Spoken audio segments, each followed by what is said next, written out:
Hi everyone, I'm Bela.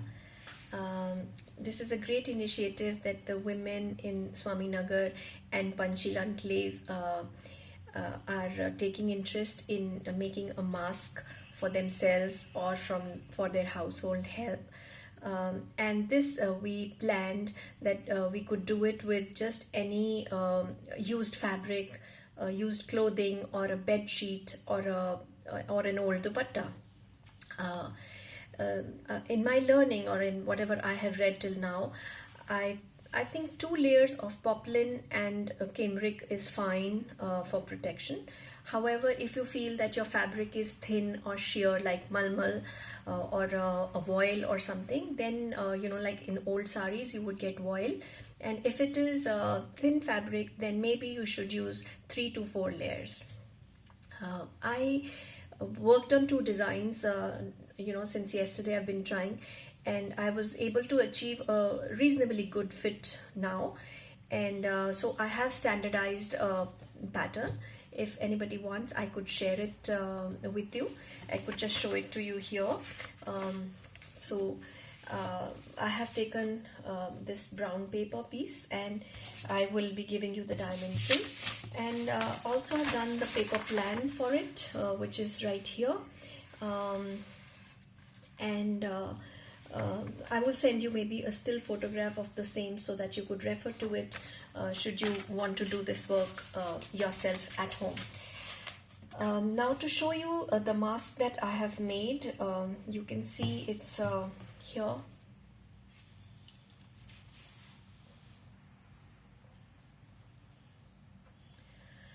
I got a kind of nice fit of this whole thing. You can see that there is a dart over here, and there is a dart over here as well. This dart helps it to stay a little close fit over here, and this dart helps it to stay close fit on your neckline and gives you more protection, so there is not too many gaping areas over here. Also that it fits reasonably well in this area. You could just pull it down or pull it up, but because of this dart, by itself it doesn't fall off, and it's not very tight. You can see I haven't really got it very tight, but still it doesn't fall off. It just stays where it is.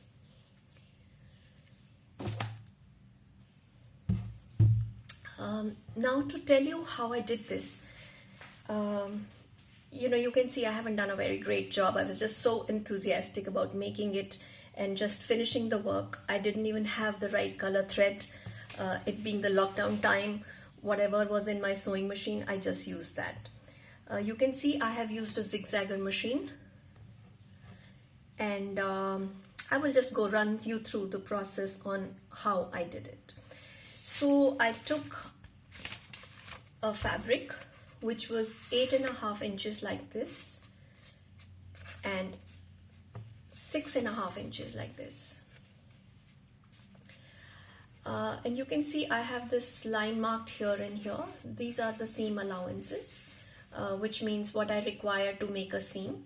So there is a seam on 3 sides. The seam is on 3 sides, 1, 2, and 3.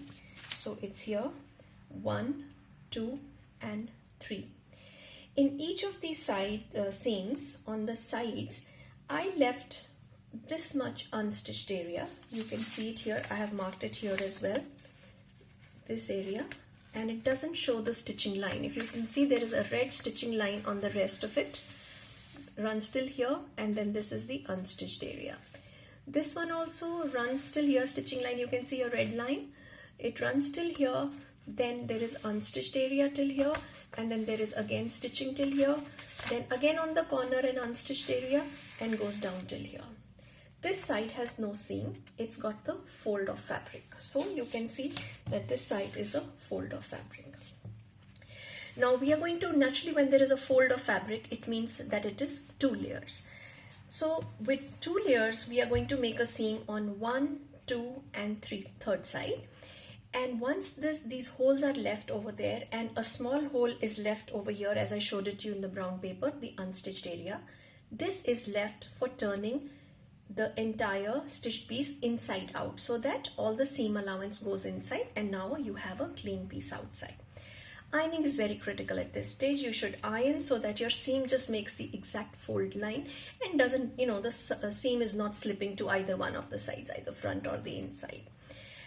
Once this rectangular piece is ready, turned inside out and ironed, we are going to reduce this 6.5 inches, which by now after taking 1/4 inch of seam has become 6 1/4.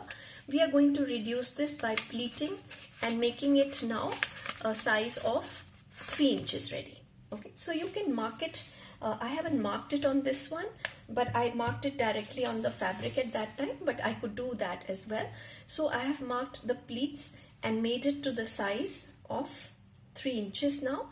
3 inches ready. It could turn out 3 1/4 inches ready. It's really not that relevant. And this area is ready now 8 inches. And the only thing to make sure is that the left and right side match. They are equal in size. They should not be bigger and smaller. And the level of pleat, wherever is this level on this side, it should have the same level here as well. Otherwise it looks a little unsightly. You can see that I have this dart done over here, and I have a dart over here. These darts can be about 3 centimeter to 4 centimeter long, and or you could call it 1 1/4 or 1 1/2 at best, and it could be anywhere between 1/2 inch wide to little less than 1/2 inch wide. The purpose is that it would fit over the nose like this well, and it would fit under the chin like this as well. I tried without the dart as well, but there are many masks in the market which come without the dart, and they fit reasonably well. But in this particular one, if I show you the side profile, you can see it's fitting well on the nose, and it's not touching my mouth at all. So it's not really creating that claustrophobia or making me feel that something is touching my mouth. It's staying fairly away from my mouth like this.